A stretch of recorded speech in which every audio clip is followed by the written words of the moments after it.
in the parshas that we're reading now, we come across last week's and this week's, to be specific, we come across a fundamental issue which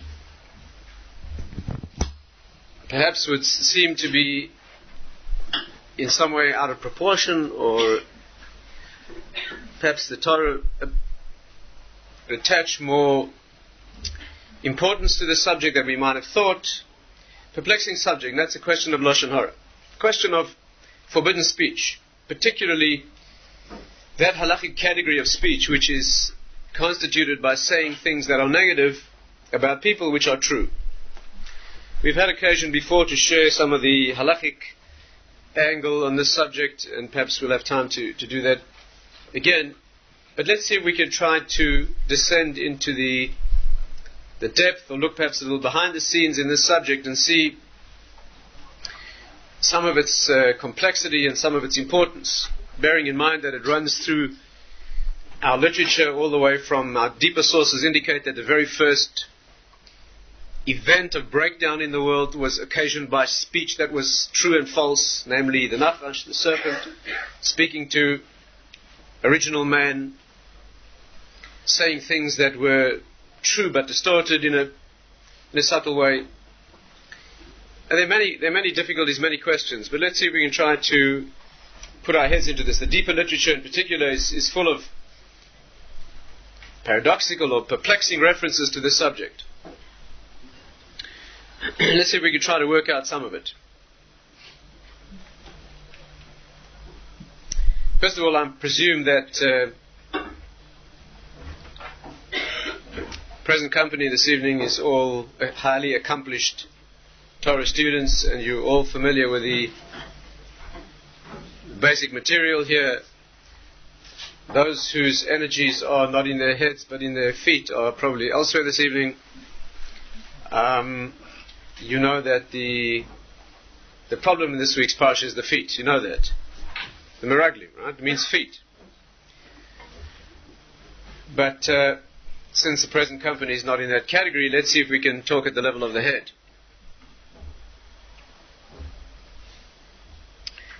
In last week's parsha, we read one of the primal or primary references to Lashon Hara. Miriam, the sister of Moshe, sister of Moses, spoke against her brother, and she became leprous, for want of a better word in English, tsaras, which means an outbreak of some sign on the skin, on the body itself. Leprosy is not the right word at all, but whatever tsaras means, it is a miraculous indication of having spoken words that are not appropriate. And the whole Jewish people had to wait for her for 7 days until she was purified, and then they continued. That, we learn, is perhaps the primary source, the classic, or perhaps the most classic source for the laws or for the issue of this prohibition of speaking that which is true but negative about someone else. And as followed, that's what ends last week's parsha. What begins this week's parsha is the question of the spies, the meraglim, who spoke negatively about the land of Israel. They toured the land and they spied it out, and they brought back a negative report. Again, a question of Lashon Hara. They said that which was, in a way, technically true but distorted about the sticks and stones, eitzim v'avonim, sticks and stones, really, of the land. And our classic sources indicate that the two are linked. Why their guilt was so intense and why they were punished so severely is because they had just witnessed the spectacle of Miriam, who said what she shouldn't have said, and instead of learning the sensitization that they should have from that incident, they made the same mistake, perhaps amplified that mistake, and of course we still suffer from that today. It's because of their error and because of the weeping that the Jews engaged in that night, which happened to be the 9th of Av, Tisha B'Av. We cry every night. Every year on that night, the Jewish people spent the rest of 40 years in the desert because of that. The whole idea of exile in its protracted sense began then and continues. The massive consequence from that use or misuse of speech. Now, there are many perplexing issues here. First of all, if you look in the laws of Lashon Hara, you look in the laws of forbidden speech, it would seem that what transpired then had nothing to do with Lashon Hara. Right? Again, you have to understand carefully. These two incidents are the source, the main source we have of the prohibition. In fact, the phrasing, even the phrasing of the prohibition of Lashon Hara is not to be like Miriam. It's brought that way. And yet, it's very problematic. Let's study it briefly for a moment and see why it seems completely out of sync with those two instances. Very briefly, without going into all the laws, but very briefly, the law of Lashon Hara, of forbidden speech, right? Evil speech, what you call loosely in English slander or libel, but totally different sense than we use it in the sense of English or secular law, is constituted when you say something about someone else which is derogatory but true. And it has to be true. If it's not true, you're transgressing an entirely different thing. Apart from lies, sheker, which is a Torah prohibition in its own right, you are also giving a negative name to someone who does not deserve it. That's another whole Torah category of prohibition. But when you say something honest, accurate, measured, specific, fitting about someone, which is absolutely perfectly accurate and true, but it's negative about them, you say someone gets angry easily, and it's perfectly true, you transgress one of the most serious prohibitions in the Torah, right? Lashon Hara. And the sources say, the Talmud says that it's worse in one way than immorality, idolatry, and murder. And of course, there are no exaggerations in the words of our sages. It means that this negative comment that you make about someone, which happens to be true, in some way is worse than all of those three. Enormously negative. In a particular Kabbalistic sense, all the problems in the world are due to this particular problem. But the law requires that the Torah law is, the din is that in order to transgress this, you have to say something that's accurate and true about someone, and yet it's negative. Now, if you examine carefully what happened with Miriam, Miriam spoke to her brother. Right? She spoke to her brother, she spoke to Aaron, about Moshe. And she said, why is he behaving in the fashion that he was? Miriam misunderstood his level. Miriam did not understand that Moses' prophecy was on a level completely different than any other prophets, which happens to be one of the fundamental articles of Jewish faith. The Rambam lists it as one of the 13 articles of faith. Understanding that Moses is on a level higher than any other prophet. That's a separate article of faith.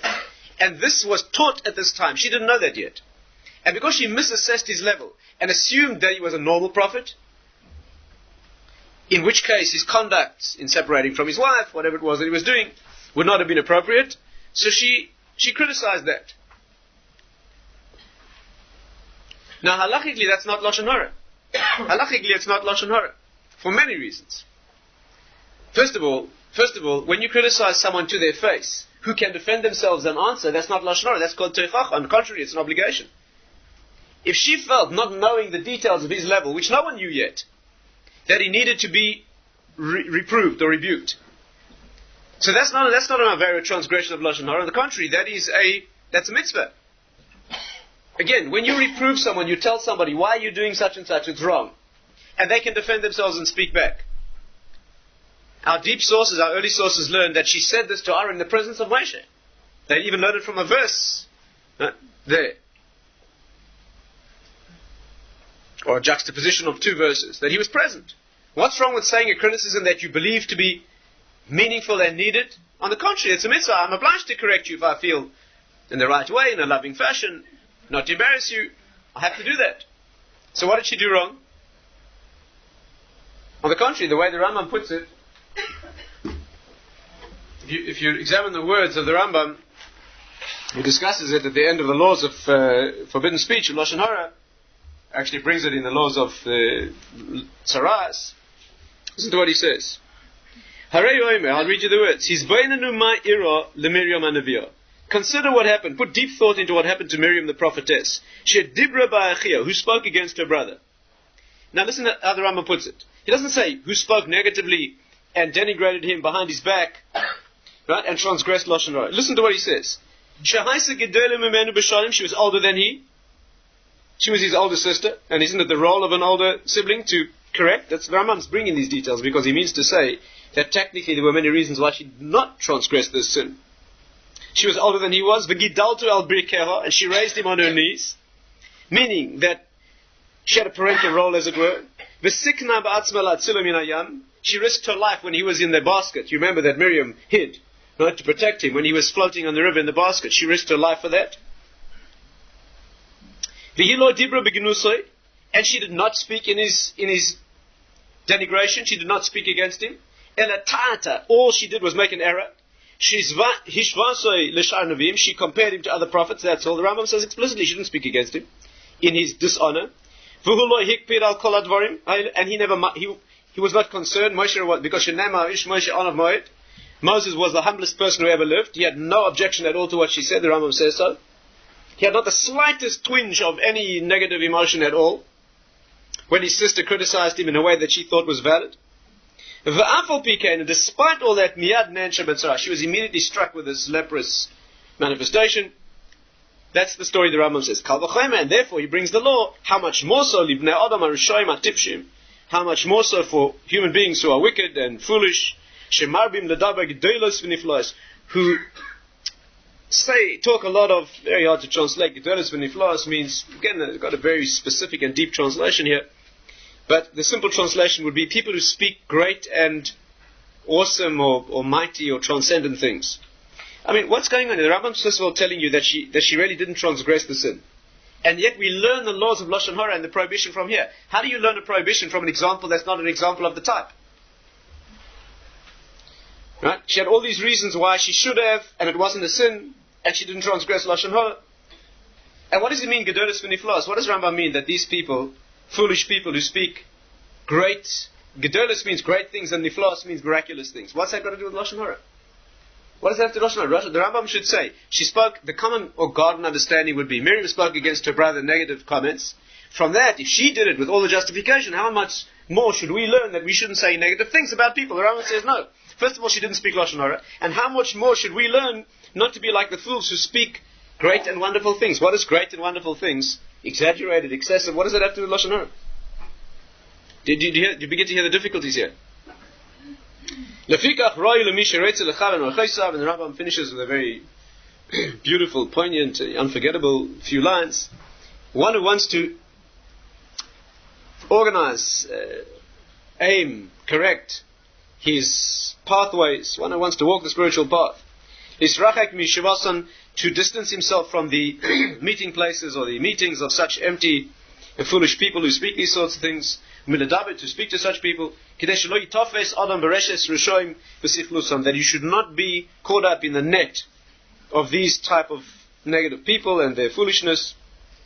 This is the way of the gatherings of scoffers, those who mock and those who are evil. Incidentally, what does mockery have to do with anything? Mockery is another problem in the Torah. What's the Rambam bringing that in here? A lates means a person who belittles and makes light of things. What does that have to do with speaking negative things about people that are true? And then he goes into a long discussion here of what the process is. First of all, they talk nonsense, he says. Then he brings a verse, Kol ksil b'roiv dvorim, the voice of a fool is heard in many words. He speaks a lot, doesn't mean anything, empty words. And then he comes to talk about belittle the sages. And then he comes to belittle the prophets. And eventually he'll come to talk negatively about Hashem himself.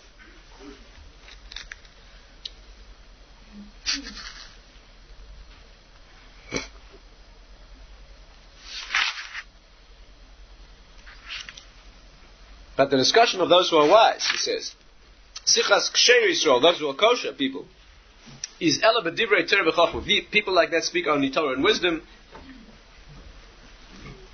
And then that's what he says. So our problem here is to understand what's the connection between Miriam, who spoke about her brother with all these exempting factors, if you like, and our learning the prohibition of Lashon Hara, in addition to all these particular questions that we've raised. Furthermore, in this week's parasha, we learn the sin of the Meraglim. The spies who went into Israel, they toured the land, and after the number of days, the 40 days that were there, they came back, and they brought back a negative report. It's brought absolutely clearly in all our sources that there's no mitzvah, there's no avera, no transgression of Lashon Hara against a country. You speak badly about a country, Israel, any country. There's no law of Lashon Hara is against a person, against a Jew as it happens. You speak about a country or about inanimate objects or about animals, it may not be good, it may be, but it's not Lashon Hara. So here we have two examples. We have Miriam doing that, which, in the words of the Rambam, themselves appear to be that she didn't transgress this sin. And then who followed suit and should have learned from her but failed to learn were the spies in the next parasha. They denigrated a country. They said Israel isn't what it seems to be and it's dangerous and There's no prohibition of speaking Lashon Hara against the country.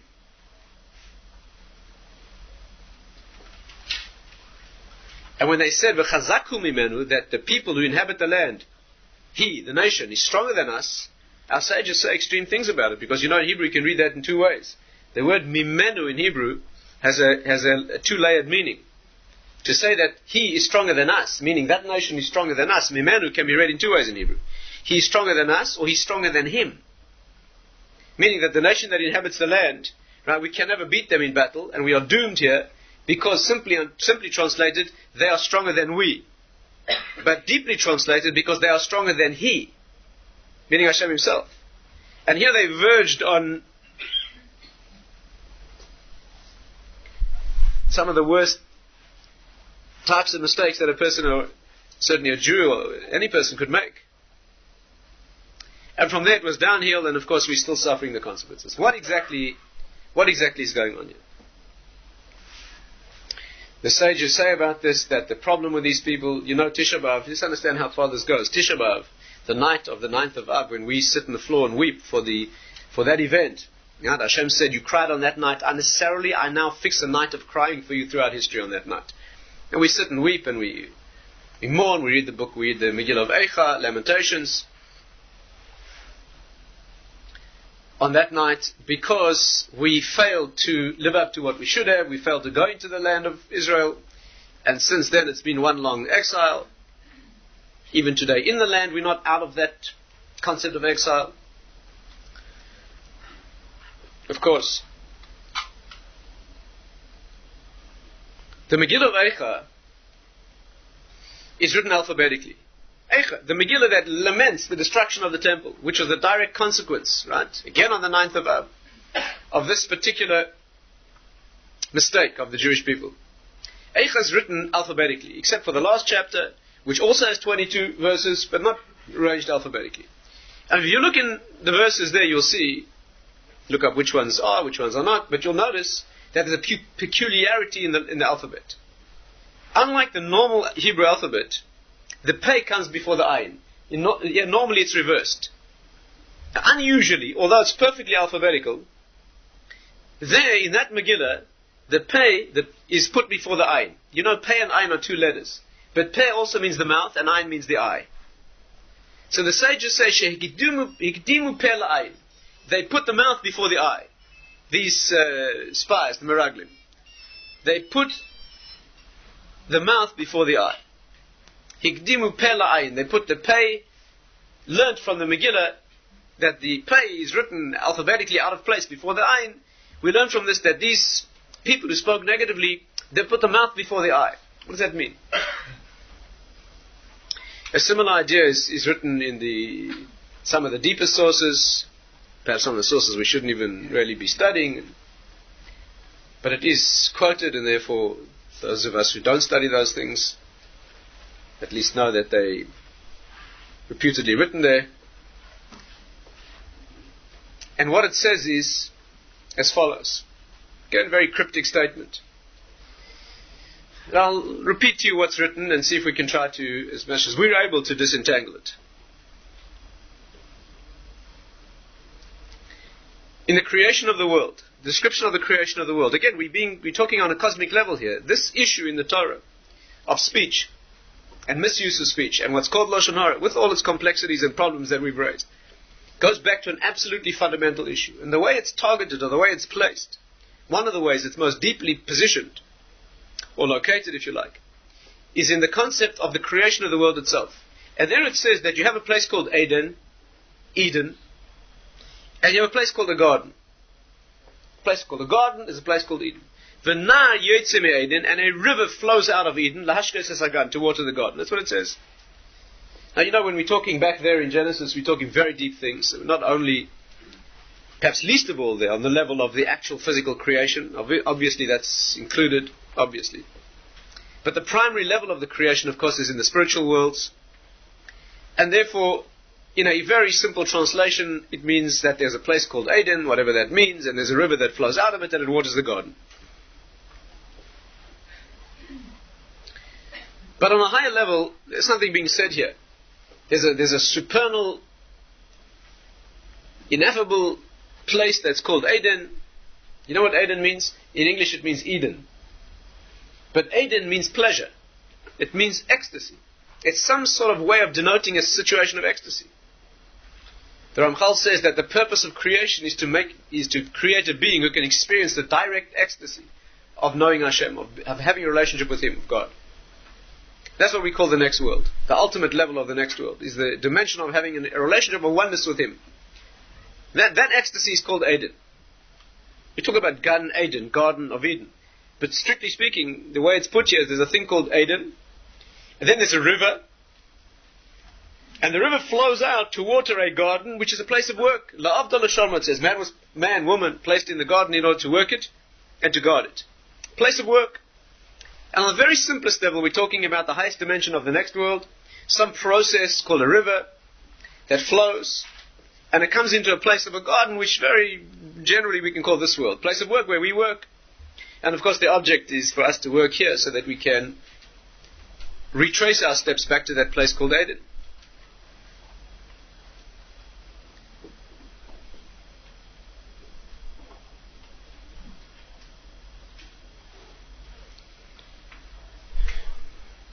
Now, the way that our very deepest sources talk about this is they talk about this pleasure, this ecstasy of Eden, in a way that's called Oneg. Oneg means pleasure. And they say that the problem here is that when Oneg turns to Nega, there's a play on the letters here, that when the letters get rearranged, that's when the problems begin in the world. A cryptic Kabbalistic statement.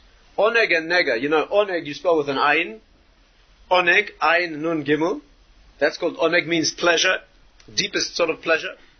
And somehow when that word becomes rearranged, and instead of being spelled that way, you rearrange the Ayin, the same Ayin that we spoke about before, and you write the word Nega, you get a word meaning affliction. Nega means not only an affliction, but the affliction of the particular type of affliction that in English they translate as leprosy, which is that very affliction that is the punishment or consequence of speaking negative.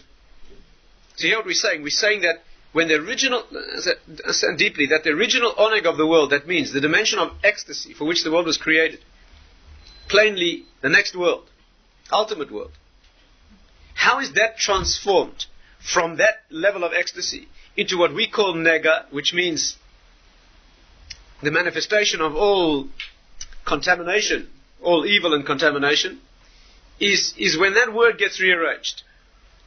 And when the word gets rearranged, the word itself changes from meaning oneg, which is pleasure, to nega, which means the leprous affliction of the body.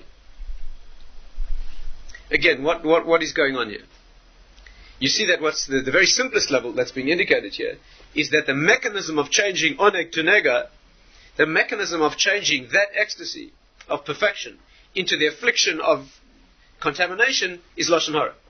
Because nega means that affliction of the body that is occasioned by speaking Lashon Hara. You see, again, this is the... Let's try and spend a few minutes together and see if we can try and fathom some of these mysteries. Obviously, more important than all of this is the practical side. What are the laws of Lashon Hara? Again, I assume that you're all expert at that. If not, there's wonderful books, certainly in great detail, excellent books, at least 2 or 3 in English, that are very practical and clear. Yes, you have to be expert in the application of these laws. If this goes back to the root of creation, and if our sources say that the reason we're still in exile is because we're not careful with our speech in this area, obviously this is a perfect place to start. But nevertheless, let's spend our discussion this evening trying to look a little bit deeper into the source, and perhaps again we'll have time to, if not now, another occasion to go over the laws again. What is this Eden? What is this river? What is the garden? What does speech mean? Let's try to explore that. You know, the same deeper sources that I referred to before make a parallel. They say that this place called Eden, and this river that flows out of Eden, and this place called a garden, those 3 correspond to 3 levels of the soul. What we call Neshama, Ruach, and Nefesh. Neshama is the higher part of the soul, that which transcends, which the Kabbalah says outside the head, hovers over the head, it can't fit in the brain, even though the brain is its organ. It's too powerful, too much light. It hovers around the head like an aura. Then there's a level called Ruach, which comes into the body, it belongs properly in the heart and the blood, circulates, moves. The word ruach means movement. And the third level is called the nefesh. Nefesh is where it makes contact with the body. It's represented in tangible terms as our connection with the body, the sensuous lusts, drives, laziness, earthiness, the heaviness of the body. When the body speaks that which we have in common with the animal world, that's called nefesh. The ruach above that is where we live inwardly, our inner life, our thoughts, emotions, inspirations. And neshama is higher than most of us. Most of us very lucky to have any contact with the neshama. Very brief and fleeting moments of inspiration perhaps come from that level. There are levels above that, but they're not relevant to... Those three are enough for us for now. These three levels correspond to the three that we mentioned before. The neshama, that highest level, which is perhaps beyond most of our levels of consciousness, that corresponds to what's called Eden, that world that is out of touch. We cannot reach into that world. The Nahar, the river which flows, that corresponds to Ruach, which means the flowing. Ruach means wind, movement of air. The breath in the sense of its movement. Neshama, soul, is very similar to Neshima, which means breath. But Ruach means the movement of the breath.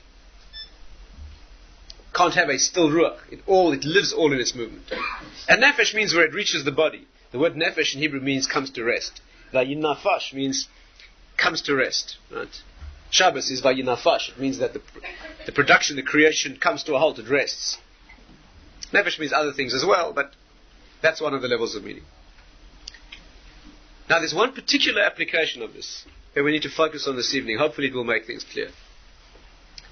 These three levels, the highest one that we call neshama, which is transcendent, that corresponds to a thing we call machshava, which is thought. Thought, the world of thought, potential, world of concept.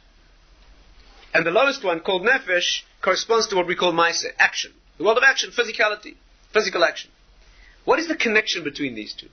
What corresponds to that world that we call ruach? That force called ruach? And the answer is speech. Speech is the mechanism of connection. This is the point to focus on because it hopefully will shed light on everything. Speech is the level of connection that brings the higher world of concept down into the world of application. You have to understand that speech is not just saying words with the mouth. Saying words with the mouth is only one version of speech. It's the most perfect illustration of this power in the human levels of function.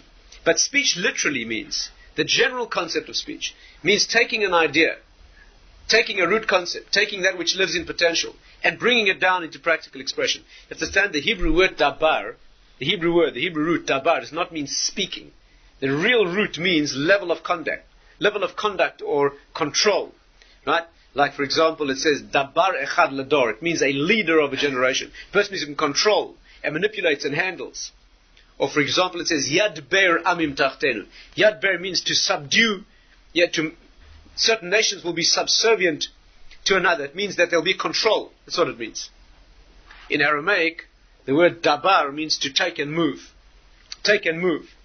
Dabarinu means he took and placed him.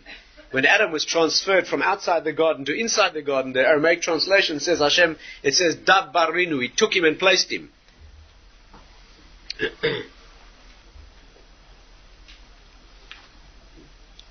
Or the Aramaic phrase says, Puk chazi, go out and see, ma amad dabar, go and see what the nation is doing. Dabar, what they're doing. That means speaking. What are they doing? Action, translation of thought into action, that's called dibur. Why is speech with a mouth, saying words, the perfect representation in the body of this thing? Because speech is directly taking ideas and putting them into manifestation. Speech is the most refined version of this thing in the body. Instead of doing it by a gesture, or by an indication of the body, or perhaps by dance, it's also a very potent method of speech. You simply take the ideas, you give them enough tangible clothing, as it were, words.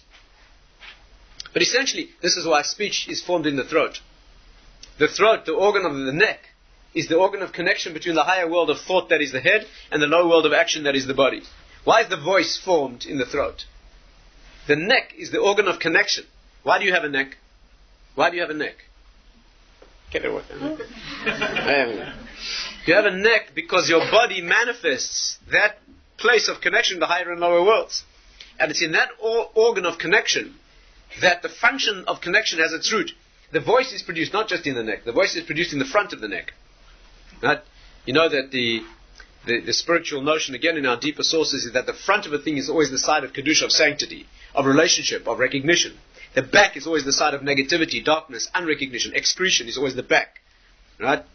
Elohim Acherim, which means other gods, is sometimes transposed as Elohim Acherim Achoraim, the back of.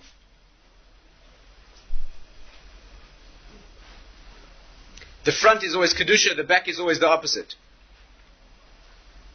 The front of the neck, in fact, in Kabbalistic sources, is called Moshe. This is called Moshe.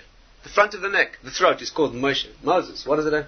Because he's the voice of the world. Shechina medaberes mitoch groina shel Moshe. Hashem's presence speaks through his throat. He is the throat of the world. Now, this again is a much deeper subject than this, but just by way of introduction, Moshe is this part of the body. He's the communication, perfect communication, higher and lower worlds. At the back of the neck, which is the opposite of Moshe, in Hebrew is spelled ha'oref. Ha'oref means the back of the neck. The back always is the negative side. And if you take that word and you read it backwards, ha'oref, it spells paroi, pharaoh. Yeah, the front of this organ is the side of connection. That's Moshe, who brings the voice of the higher world into this world. And the back, the darkness, the negativity of that concept, is his arch enemy, Paro, is Mi Hashem. Who is he? He's not in this world. The neck is the organ of connection, and speech is the faculty of connection between higher and lower worlds.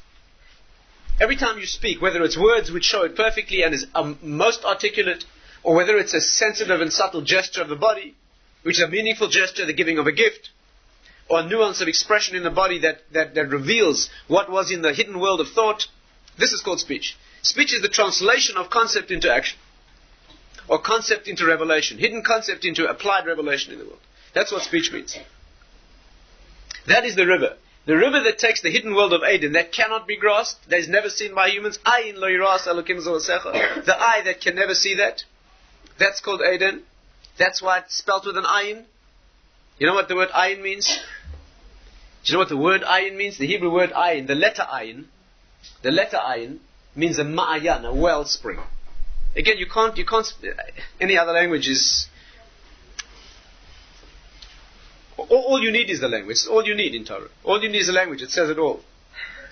The Hebrew letter ayin, this letter that they misplaced, the spies. They misplaced the eye. They put the mouth first instead of the eye. You know what the eye is? Ayin means a wellspring. The Hebrew word ayin, al-ein hamayim, on the spring of water. Yeah, ma'ayan. The ma'ayan means that is where the hidden water underground is bursting forth so that you can see it. That's what the eye is. The eye is the tool of bringing out that which cannot be seen into vision. That's what the eye is. The ma'ayan, the wellspring of the body, of consciousness, that's the eye. That which cannot be seen at all is ayin. Ayin with an aleph. And transposed into ayin is not. With an eye, ayin, that means the tool that makes visible that which is normally not visible. When an aleph becomes an ayin in Hebrew, you always bring a thing down from its ethereal and intangible into something more that is the power of the tangible, right?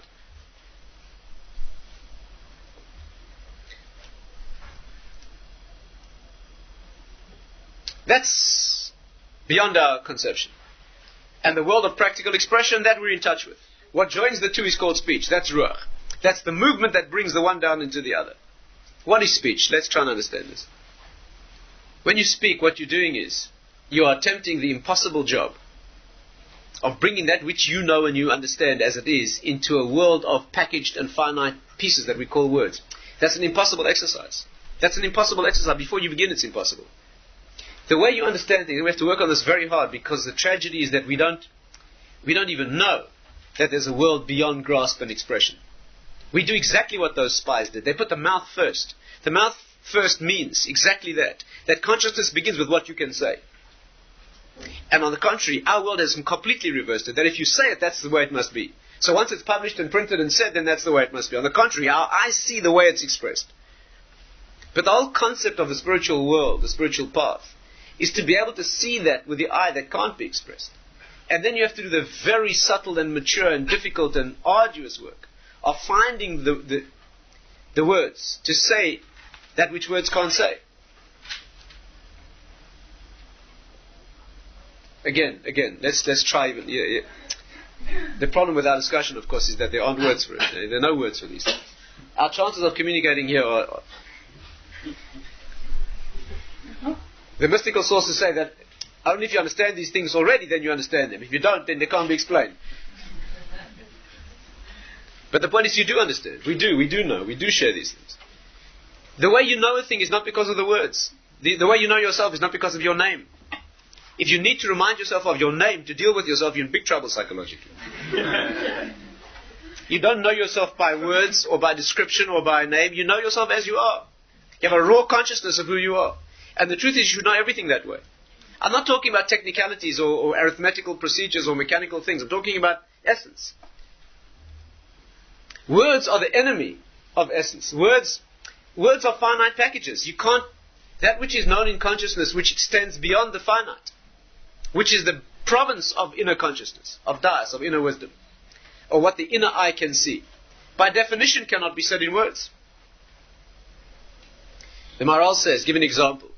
The perfect example, the one we need for this evening, is that Moses himself, Moshe Rabbeinu, could not speak properly. Moshe had a speech problem. He had a speech defect. He couldn't speak properly. So the wicked and evil and anti-Semitic approach that this world has is that he had a problem. He was an imperfect individual. He probably had some, who knows what kind of problems, and he had a speech defect.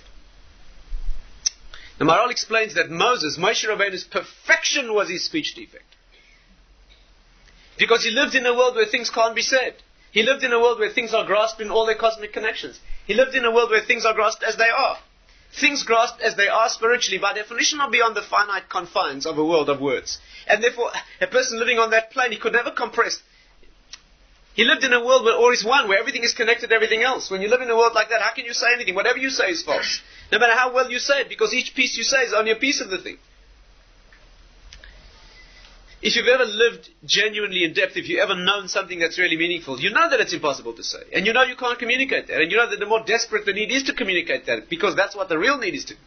You know that there's no hope of saying it. And the only hope you have of communicating is with someone who knows it already. And then you don't need to say it. But if you ever need to communicate those sorts of things, and you have to start speaking about it, you have no hope. And the more words you have to say, the less chance you have of getting it across. And if to really explain, you might as well forget it.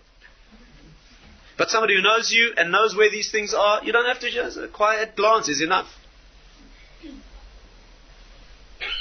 know it says in Pirkei Avos, all my years I grew among the sages. Kol yomai gadalti ben hachachamim, all my years, all my days I grew among the sages. V'lo matzasi laguf tov mishtika, and I never found anything better than silence. What did he learn from his teachers? He learned silence. That's what he really learned. What they said was nothing compared to the silence in which they didn't say. Amazing, amazing. Normally the Talmud repeats a thing that somebody learned from someone else. It says, said so-and-so in the name, Amar Rav Yehuda Amar Rav. Rav Yehuda said in the name of Rav. Right? He said that he said. In this case, he said that they did not say. That's what it is. He quoted they're not saying. That's what he said. What did he learn from the sages? What did he learn from them? What they did not say. Not what they didn't say. The fact they didn't say it. Because to say it would have been, Moshe Rabbeinu Moses was living in a world where to say them would have ruined them, would have brought them down into the finite, would have put them into those little boxes and packages that are words. After the Torah was given, he spoke normally. Because after the Torah was given, that miracle of infinite wisdom being packaged into a certain set of finite words, which is Torah, after that miracle, he, as the representative, as the giver, as the voice, the throat of Torah in the world, he was able to speak. These are the words that he spoke. But until that miracle had been performed, that finite words, a finite world can hold an infinite depth, he was unable to speak. And that is the Torah tradition, is that the real meaning is beyond words. And on the contrary, to squeeze it down into words breaks it. The sages teach that if you say something that is spiritually deep, you lose it. If you grasp it and it lives at its genuine level of vibrance, its vibrant level of dynamic life, and you say it in words, you lose it. Rav Simcha Zissel said he once waited 25 years to share with his students something that excited him spiritually. 25 years he waited to tell them. Because he was worried that if he said it while it was still alive in his mind and not yet part of the fiber of his being, he would lose it himself. Why? Because when you know it yourself, you know it with all your consciousness. But as soon as you choose the words, you bring it down to just what these words say. And then it's not the thing anymore. We're not talking about technicalities. Technicalities you only understand if you can say. We're talking about inner wisdom. A technical subject you must say. On the contrary, if you think you understand it and you can't explain it to somebody very simple, you don't understand it. a mechanical, technical, arithmetical, logical process. If you can't speak it out, you don't understand it. We're talking about those things that are beyond the technical and the logical, those things that extend beyond the bounds of any finite system or structure. Those things, if you can say them, it's definitely not the thing. Are these clumsy words? Are we getting somewhere?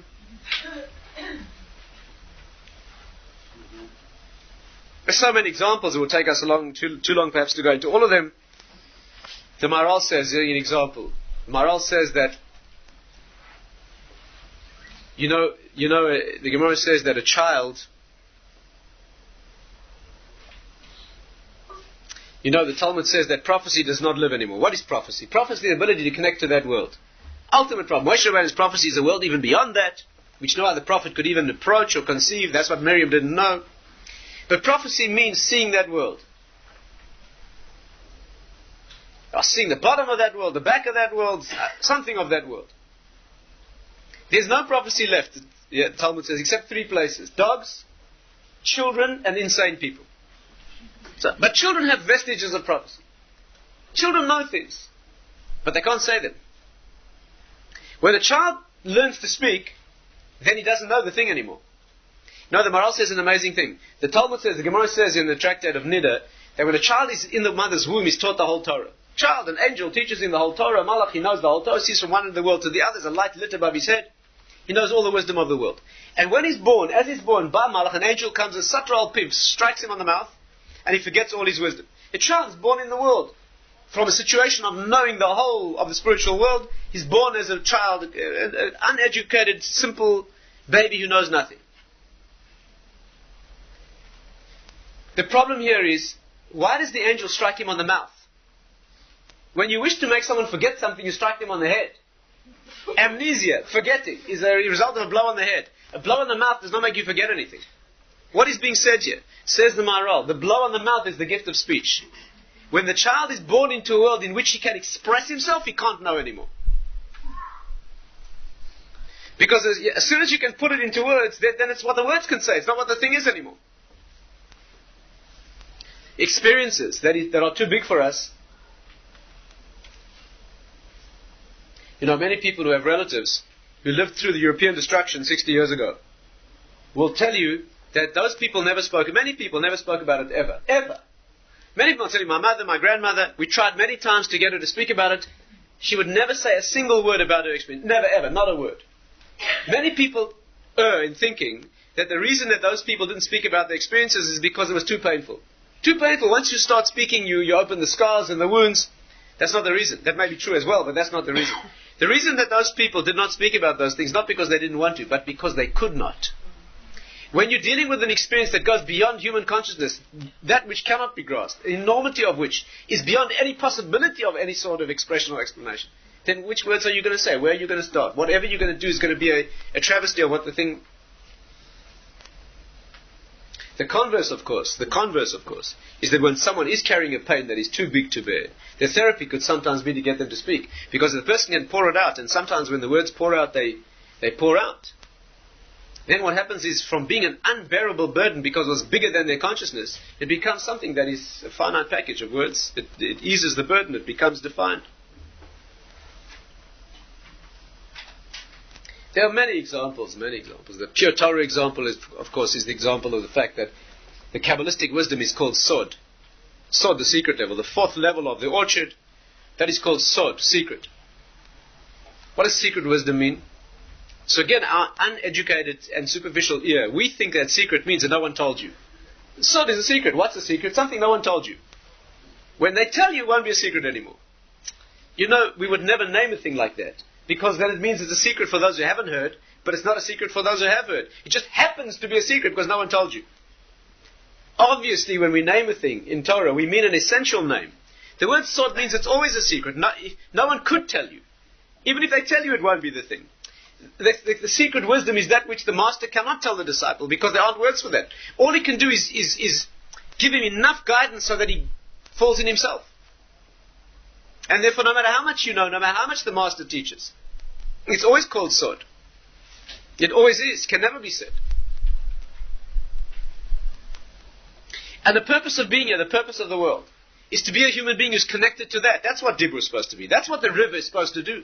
The river is supposed to water the garden. The garden means where you work and operate. This is the garden. This is the place, after the Shamra, this is where you do positive mitzvahs and negative mitzvahs. This is the place where you live. You want to swim upstream. That's what you want to do. You want to get up back, use that river to get back to Eden where it came from. That ecstasy of the oneness of a relationship, ultimately, which will last forever. This place has to be informed by that. If you live here in detachment from that, you're not going to get back there. This garden in which you operate, it has to be a garden that is informed by, that is watered by, nurtured, nourished from that world. That's what the Eden is.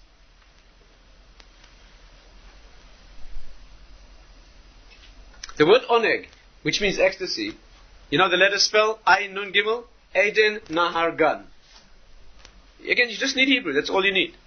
The word oneg, that ecstasy that we're talking about, which is the next world, the three letters Ayin Nun Gimel, Ayin is Eden, that place, Nahar is the Nun, and Gan comes down into the... What happens when you get that wrong? Stay with me carefully. When you get that wrong, when instead of being oneg, you start with a river.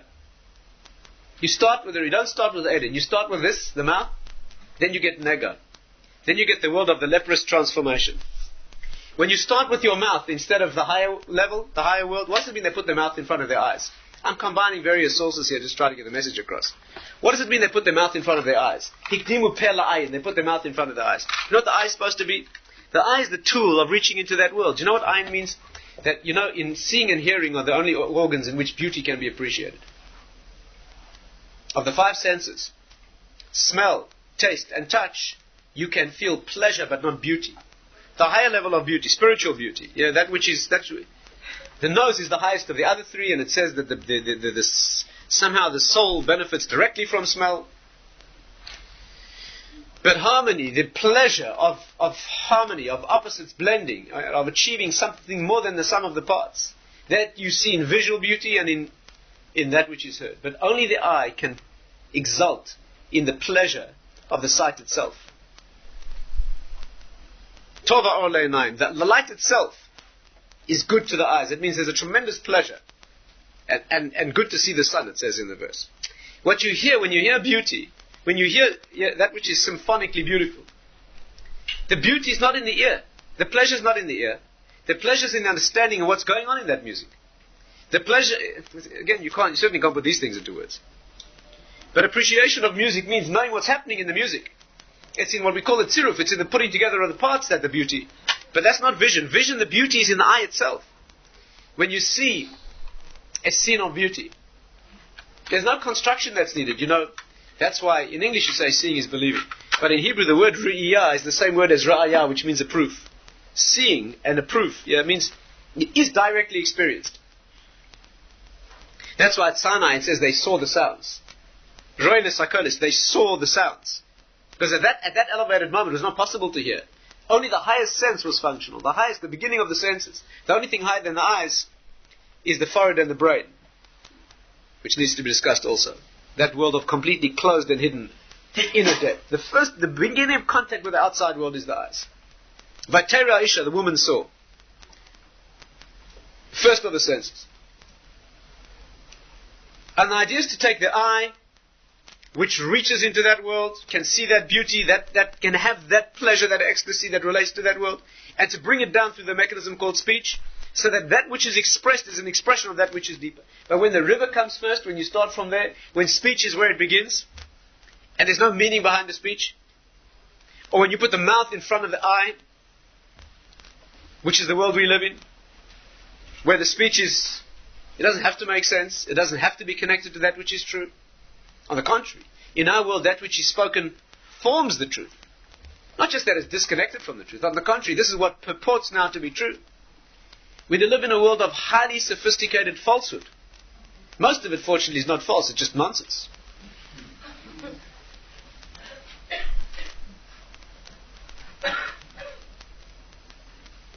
And the smaller the lie, the more dangerous. You know that. The smaller the lie, the more wicked. Because the bigger the lie, the more apparent it is. The smaller the lie, the more it claims to be true. The harm of a lie is only in its claim to the truth. If a lie tells you it's a lie, it's not a lie, it's true. It's not a problem. The wickedness of a lie is because it claims to be true.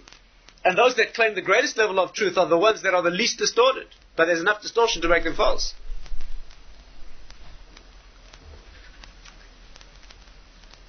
What was Miriam's problem? Let's go back again. Let's backtrack and try to understand.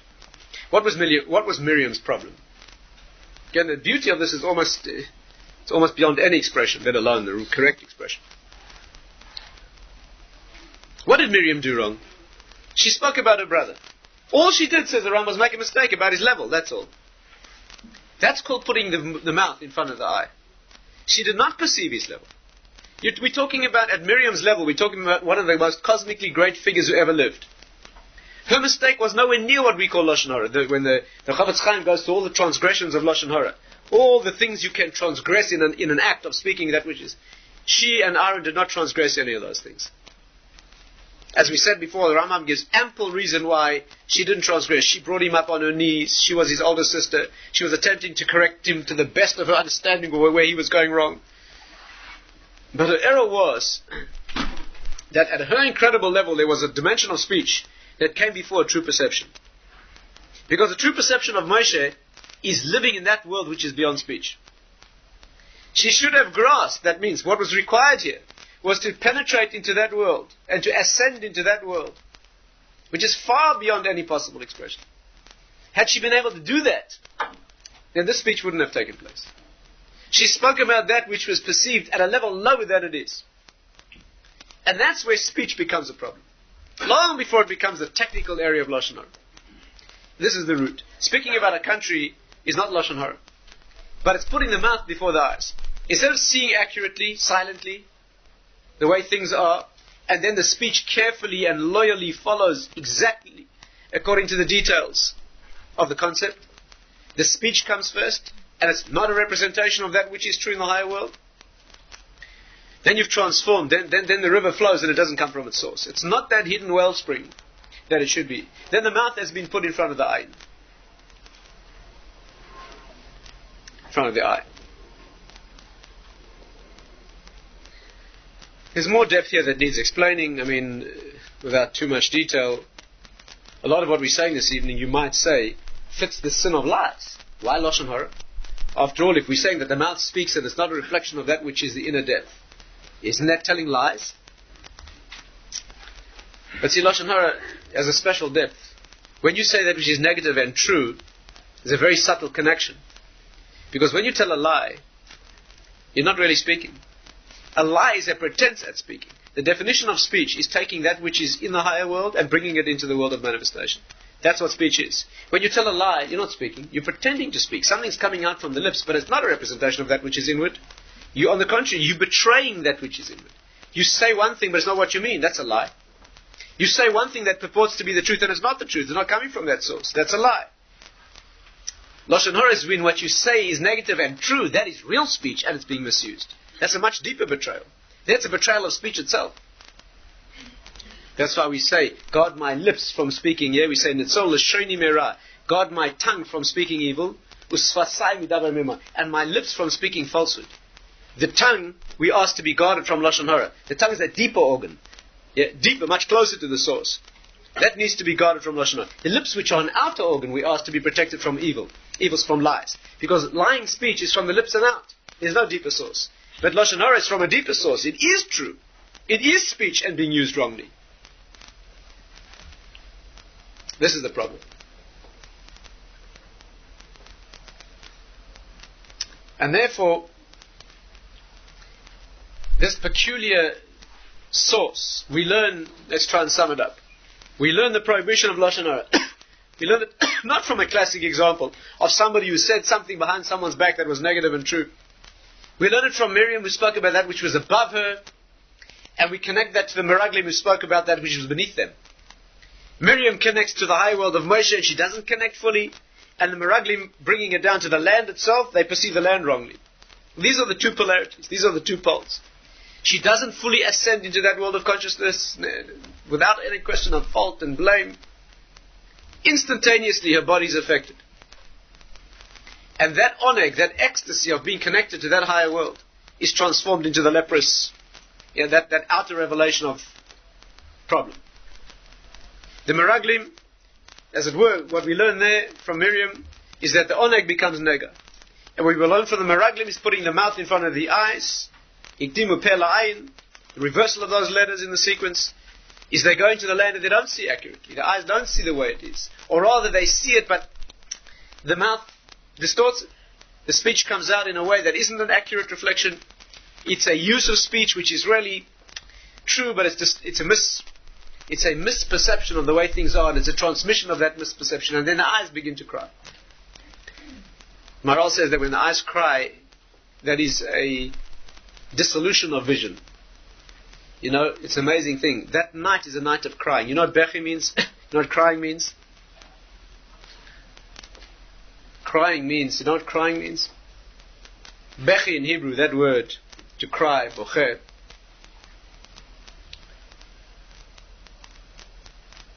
the same word in Hebrew means where the road is lost.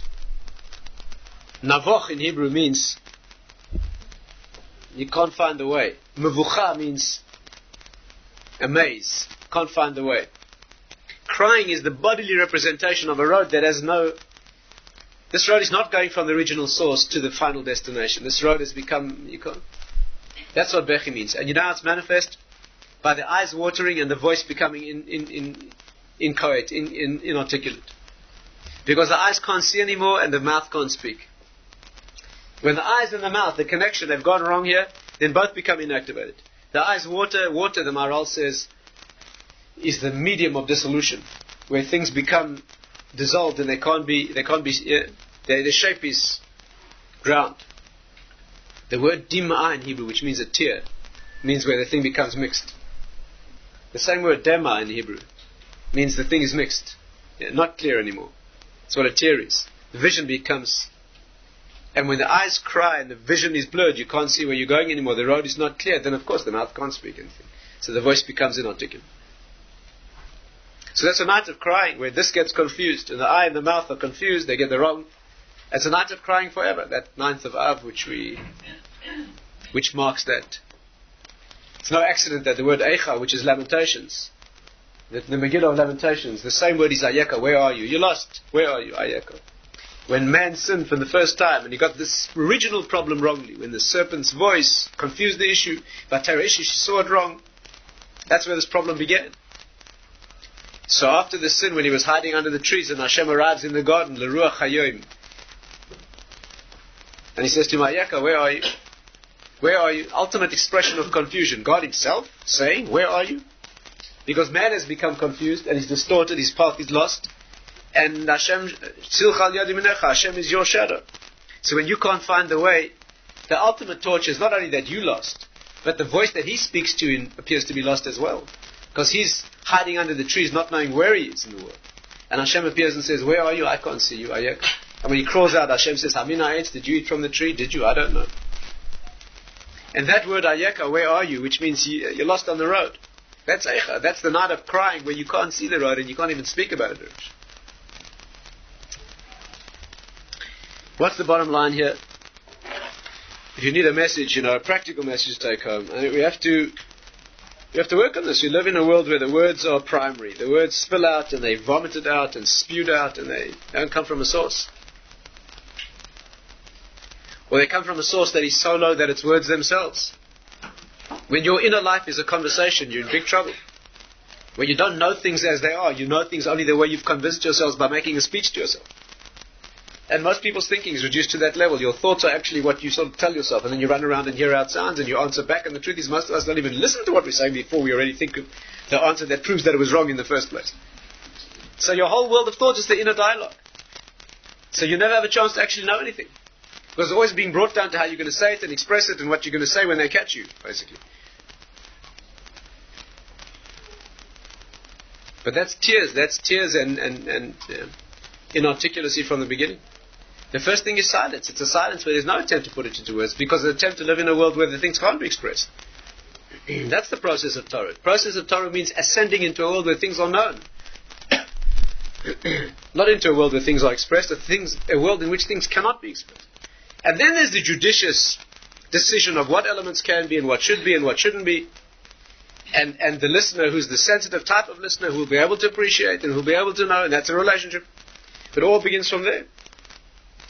But if you live in a world which is the world of the so-called media, the world of spewed out, meaningless, the world where the river begins with no source, where any words are okay, it doesn't matter where they come from.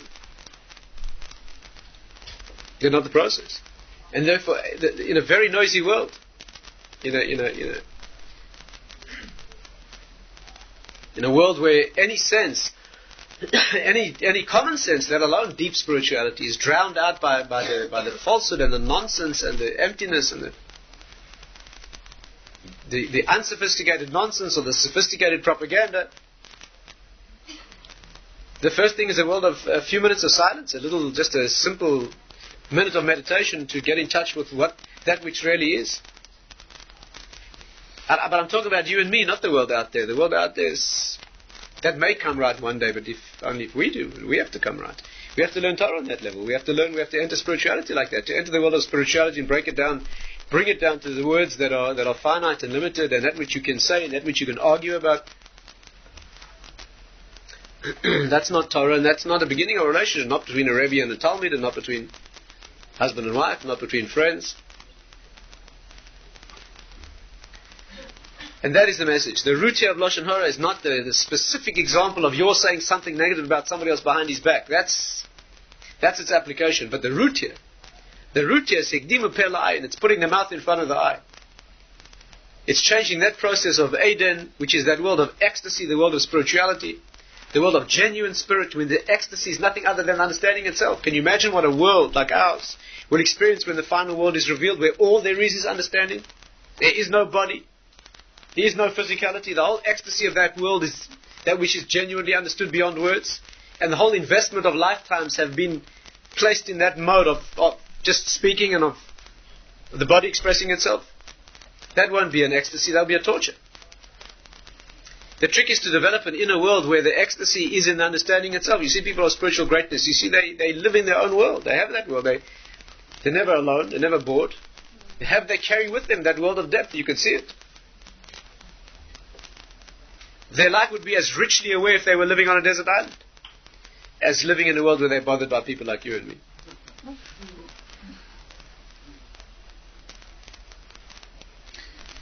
And that's the message. That's the message of the parshas. It's not to make the mistake that begins in the supernal root of a Miriam speaking words at her incredible level, where she at a prophetic level is out of touch with the higher prophecy. That already is where it begins. And then expressing itself and extending itself to the Meraglim who come into the land, and they don't see accurately. They don't maintain the silence that allows them to see accurately. That is the issue. Kol yamai gadalti ben hachachamim. All my days I was raised among the disciples. V'loi matzasi laguf tov mishtik. I never found anything better than silence.